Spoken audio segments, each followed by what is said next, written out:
रुड़की में भाजपा विधायक प्रदीप बत्रा के खिलाफ पत्रकारों का आक्रोश फूटा। ज्वाइंट मजिस्ट्रेट आशीष मिश्रा को सौंपा ज्ञापन। काली पट्टी बांध विधायक के खिलाफ की गई जमकर नारेबाजी।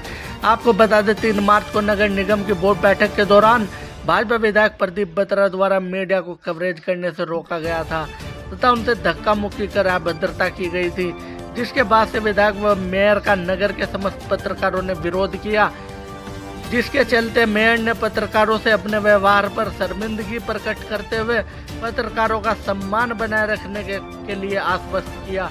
जिसके बाद मेयर से पत्रकारों का गतिरोध समाप्त हो गया, किंतु विधायक का विरोध जारी रहा। इसी क्रम में पत्रकारों ने मीडिया की स्वतंत्रता बनाए रखने तथा मीडिया से की गई अभद्रता के विरोध में जमकर नारेबाजी की और तहसील कार्यालय में ज्वाइंट मजिस्ट्रेट आशीष मिश्रा को ज्ञापन सौंपा। साथ ही उनसे ज्ञापन को मुख्यमंत्री को भिजवाने का आह्वान किया। पत्रकारों ने ज्वाइंट मजिस्ट्रेट आशीष मिश्रा को अवगत कराया कि लोकतंत्र में पत्रकारों का अपना अलग महत्व है और उनके सम्मान को ठेस पहुंचाने का अधिकार किसी को नहीं है। वहीं दूसरी ओर सीतापुर में राष्ट्रीय अखबार के पत्रकार राघवेंद्र वाजपेयी की हत्या के विरोध और देश भर में पत्रकारों की सुरक्षा सुनिश्चित किए जाने की मांग की गई। आइए देखते हैं पूरी खबर विस्तार से। एकता जिंदाबाद, पत्रकार एकता जिंदाबाद, पत्रकार एकता जिंदाबाद, रुड़की विधायक मुर्दाबाद, हमें रुड़की विधायक मुर्दाबाद, रुड़की विधायक मुर्दाबाद। आपको कहता है कहने लगाए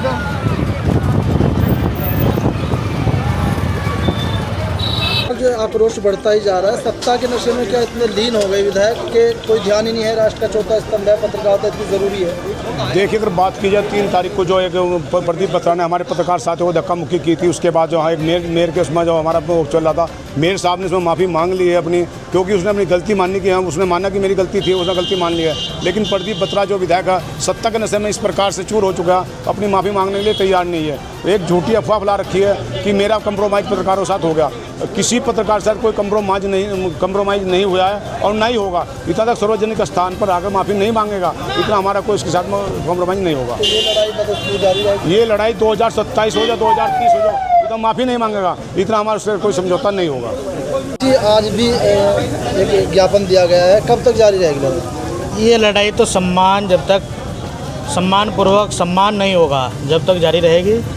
नगर के जनप्रतिनिधियों को इतना ध्यान रखना चाहिए कि वो नगर के जो मीडियाकर्मी हैं लोकतंत्र का चौथा स्तंभ की भूमिका में काम करते हैं, और अगर उनका वो सम्मान ही नहीं रख सकते तो उन्हें अपने पद पर भी रहना कोई अधिकार नहीं है। वो अपने पद से ही इस्तीफा देते हैं। अगर वो सत्ता के नशे में इतना घमंड रहते हैं, उन्हें जो है नगर का पत्रकार हैं वो हर दुख सुख की घड़ी में नगर की समस्याओं को उठाते हैं, नगर की समस्याओं का निराकरण कराने का काम करते हैं, उचित प्लेटफार्म पर उन्हें रखते हैं। पत्रकार किसी का कोई नौकरी नहीं करता, पत्रकार किसी का कोई लूट खसोट नहीं करता, कि पत्रकार एक सम्मानपूर्वक अपनी ड्यूटी का निर्वहन करता है। जो दायित्व वो समाज के लिए स्वयं निर्धारित करता है उसका वो निर्वहन करता है, और उसके निर्वहन के दौरान अगर कोई उसके साथ अप्रिय घटना हो जाती है तो यहाँ आलम यह है कि उसकी सुरक्षा को लेकर, उसके परिवार की देखभाल को लेकर भी कोई विशेष प्रयास नहीं है सरकार में। तो हमारी मांग भी है कि पत्रकारों के लिए इस तरह के प्रयास भी होने चाहिए। अभी एक मामला आया था सीतापुर में एक पत्रकार, राष्ट्रीय अखबार के पत्रकार है, उनकी माफियाओं द्वारा हत्या करा दी गई है। उनका परिवार को लेकर